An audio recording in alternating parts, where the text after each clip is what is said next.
जय श्रीकृष्ण दर्शक बंधु प्रभु श्रीकृष्णकर किछि मूल्यवान वार्ता आपण निज जीवन में प्रयोग करंतु एवं सुख शांति धन सम्मान मुख्य प्राप्त करंतु।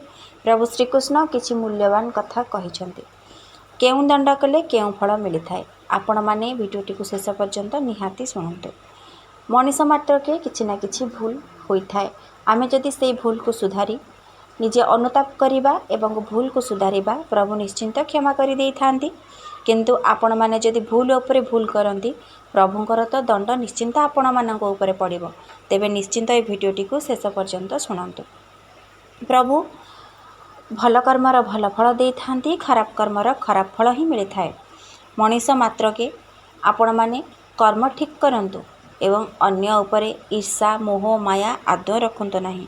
केवल से प्रभुंक उपरे विश्वास रखंतु। प्रभु सबकिछि समाधान कर देई थांती। प्रभुंक उपरे आस्था रखी भल कर्म कर, निश्चिंत भल फल ही प्राप्त हेब। एही भिडियोटी निश्चिंत शुणंतु। एही नियम गुड़िक निज जीवन में प्रयोग करंतु। आपण मानकु सुख शांति प्राप्त हब, प्रभुंक आशीर्वाद प्राप्त हेब। प्रभु श्रीकृष्ण किछि एपरि मूल्यवान वार्ता कहिसेंति। प्रभु श्रीकृष्ण कहिसेंति कि मु दंड देहु नाही, निज कर्म अनुसार फल निश्चिंत मिली थाए। तेबे शुणंतु केउ दंड पाई केउ फल मिले।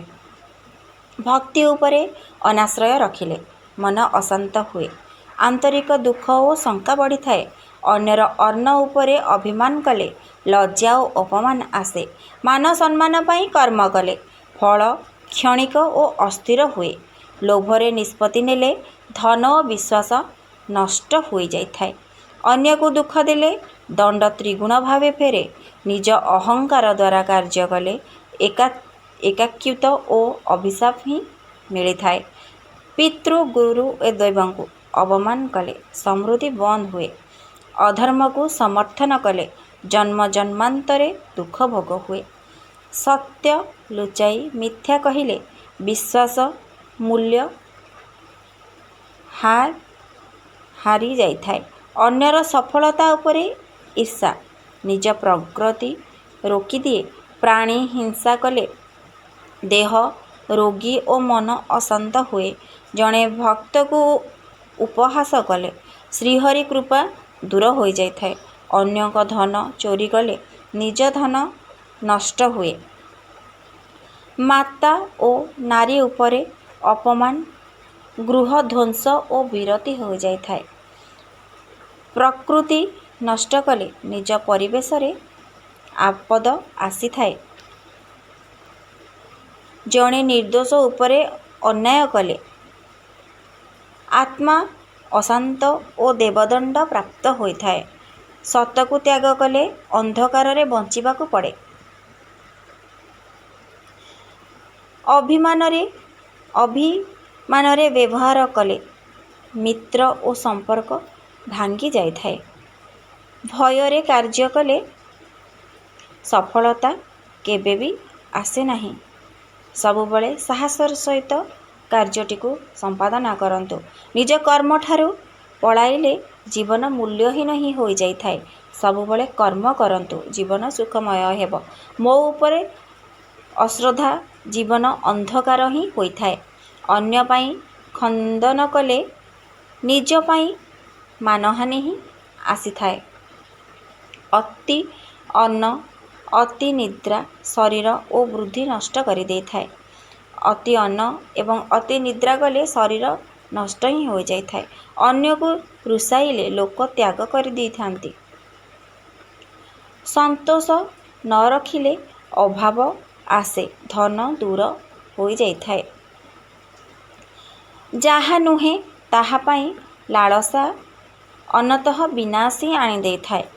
जहा तमर नुहे ताहा पाई लालसा आदौ करवा उचित नुहे। मनर अनियंत्रण अनेक पापर कारण ही होई थाए। मन को नियंत्रण करवा शिखंतु। धन माने सबु बोली भाबिले अंतर धन हरा हो जाई थाए। अन्य परिवार उपरे अभिद्रष्ट गृह ध्वंस और अपमान होई थाए। श्रद्धा बिना कार्य फलशून्य ही हो जाई थाए। जो कार्य श्रद्धा नथिबो सेठी फलशून्य ही हो जाई थाए। अति आत्मविश्वास ମୃତ୍ୟୁର ଉପହାସ ହିଁ ହୁଏ। ଅଧିକ ଆତ୍ମବିଶ୍ୱାସ ରଖିଲେ ମୃତ୍ୟୁକୁ ଉପହାସ ବୋଲି ଧରାଯାଏ। ଅନ୍ୟ ପାଇଁ କପଟ କଲେ ନିଜ ପାଇଁ କଳଙ୍କ ଆସେ। ମନ, ବାଣୀ ଓ କାର୍ଯ୍ୟର ଅଏକତା ତିନୋଟି ଭାଙ୍ଗିଲେ ଦୁଃଖ ହିଁ ଆସିଥାଏ। ମିଥ୍ୟା ଅଭିଯୋଗ ନିଜ ଉପରେ ପ୍ରତିଫଳନ ଆସିବ। ମିଥ୍ୟା ଅଭିଯୋଗ କଲେ ନିଜ ଉପରେ ହିଁ ପଡ଼ିଯାଇଥାଏ। ସମୟକୁ ଅବମାନ ସମୟ ସମସ୍ତ ଛିନି ନେଇଯାଇଥାଏ। ଦାନ ଅପମାନ କଲେ ଲକ୍ଷ୍ମୀ ତ୍ୟାଗ କରନ୍ତି। ଦାନକୁ ଅପମାନ କଲେ ଲକ୍ଷ୍ମୀ କେବେ ଆସିନଥାନ୍ତି। ମୃଦୁ ଭାଷା ନ ରଖିଲେ ସମ୍ପର୍କ ନଷ୍ଟ ଓ ଅଭିଶାପ ହୋଇଯାଇଥାଏ। ସବୁବେଳେ ନିଜ କଣ୍ଠରେ ମୃଦୁ ଭାଷା ହିଁ ରଖନ୍ତୁ, ନହେଲେ ସମ୍ପର୍କ ସବୁ ଆପଣଙ୍କ ଠାରୁ ଦୂରେଇ ହିଁ ଯିବ। ପୁଣ୍ୟ କର୍ମଠାରୁ ବିମୁଖ ଆଗାମୀ ଜନ୍ମ ଦୁଃଖମୟ ହୋଇଯାଇଥାଏ। ସବୁବେଳେ ପୁଣ୍ୟ କରି କର୍ମ କରନ୍ତୁ, ନହେଲେ ଆଗାମୀ ଜନ୍ମ ଆପଣଙ୍କର ଦୁଃଖରେ ହିଁ କଟିବ। ଗୁପ୍ତ ପାପ କଲେ ଦେବଚେତନା ଓ ଦଣ୍ଡ ହୋଇଥାଏ। ନୀତି ବିରୋଧୀ କାର୍ଯ୍ୟ ଧର୍ମ ଏବଂ ଲକ୍ଷ୍ମୀ ଦୂର ହୋଇଯାଇଥାନ୍ତି। କେବେ ନୀତି ବିରୁଦ୍ଧ କାର୍ଯ୍ୟ କରନ୍ତୁ ନାହିଁ, ଧର୍ମରେ ରହି କାର୍ଯ୍ୟ କରନ୍ତୁ। ଆପଣଙ୍କୁ ସମସ୍ତ ସୁଖ ପ୍ରାପ୍ତ ହେବ। ଲକ୍ଷ୍ମୀ ଆପଣଙ୍କ ଉପରେ କୃପାବୃଷ୍ଟି କରିବେ। ଶ୍ରୀକୃଷ୍ଣ କହିଛନ୍ତି, ମୁଁ କାହାକୁ ଦଣ୍ଡ ଦେଉନାହିଁ, କିନ୍ତୁ କର୍ମିକ ନିୟମ ଅନୁଯାୟୀ ତୁମର ଜୀବନରେ ଏହିଭଳି ଫଳ ନିଶ୍ଚିନ୍ତ ମିଳିବ। ଯଦି ତମେ ଏହିଭଳି କର୍ମ କର, ନିଶ୍ଚିନ୍ତ ଏହିଭଳି ଦଣ୍ଡ ମିଳିଥାଏ। ନିଜ ଜୀବନରେ କିଛି ତ ଅନୁଭବ ହିଁ ଆପଣମାନେ କରିଥିବେ। ଏହି ବାଣୀଗୁଡ଼ିକ ନିଜ ଜୀବନରେ ନିହାତି ପ୍ରୟୋଗ କରନ୍ତୁ। ଦଣ୍ଡରୁ ବଞ୍ଚିପାରିବେ। ଧନ, ସମ୍ମାନ, ଶାନ୍ତି ଓ ମୋକ୍ଷ ଆପଣଙ୍କୁ ପ୍ରାପ୍ତ ହେବ। ପ୍ରଭୁ ଶ୍ରୀକୃଷ୍ଣଙ୍କ ଆଶୀର୍ବାଦ ଆପଣଙ୍କୁ ପ୍ରାପ୍ତ ହେବ। ପ୍ରଭୁଙ୍କର ଆଶୀର୍ବାଦ ପ୍ରାପ୍ତ ହେଲେ ଆପଣଙ୍କୁ ସୁଖ ସମ୍ମାନ ମିଳିବ। ପ୍ରଭୁଙ୍କ ଉପରେ ସବୁବେଳେ ଆସ୍ଥା ରଖନ୍ତୁ। ଭଲ କର୍ମ କରନ୍ତୁ। ଅନ୍ୟମାନଙ୍କ ପାଇଁ ଭଲ ଚିନ୍ତା କରନ୍ତୁ। ପ୍ରଭୁ କହିଛନ୍ତି, ଯଦି ତମ ପାଖେ ଧନ ଅଧିକ ଅଛି, ତେବେ ଦାନ ଧର୍ମ କରିବା ନିହାତି ଆବଶ୍ୟକ। ଯଦି ଆପଣ କମ୍ ଅର୍ଜନ କରୁଛନ୍ତି, କମ୍ ରୋଜଗାର କରୁଛନ୍ତି, ଆପଣଙ୍କୁ ଦାନ ନ କଲେ ବି ପ୍ରଭୁଙ୍କ ନିୟମ ମାନି ପ୍ରଭୁଙ୍କର ଉଚିତ କର୍ମ କରି ଆପଣ ଉପାର୍ଜନ କରନ୍ତୁ। ନିଜ ପରିବାର ମୁହଁରେ ଖୁସି ମେଣ୍ଟାନ୍ତୁ। ସେ ହିଁ ଆପଣଙ୍କର ପ୍ରକୃତ ପରିଚୟ ହେବ। ପ୍ରଭୁଙ୍କ ଉପରେ ଆସ୍ଥା ରଖନ୍ତୁ। ଆପଣ ଏ ଭବସାଗରରୁ ପାରି ହୋଇଯିବେ। ଜୟ ଶ୍ରୀକୃଷ୍ଣ। ଯଦି ଭିଡ଼ିଓଟି ଭଲ ଲାଗିଲା, ଭିଡ଼ିଓଟିକୁ ଲାଇକ୍ କରିବେ, ଚ୍ୟାନେଲଟିକୁ ନିହାତି ସବସ୍କ୍ରାଇବ୍ କରିବେ। କମେଣ୍ଟ ବକ୍ସରେ ଜୟ ଶ୍ରୀକୃଷ୍ଣ ନିଶ୍ଚିନ୍ତ ଲେଖିବେ।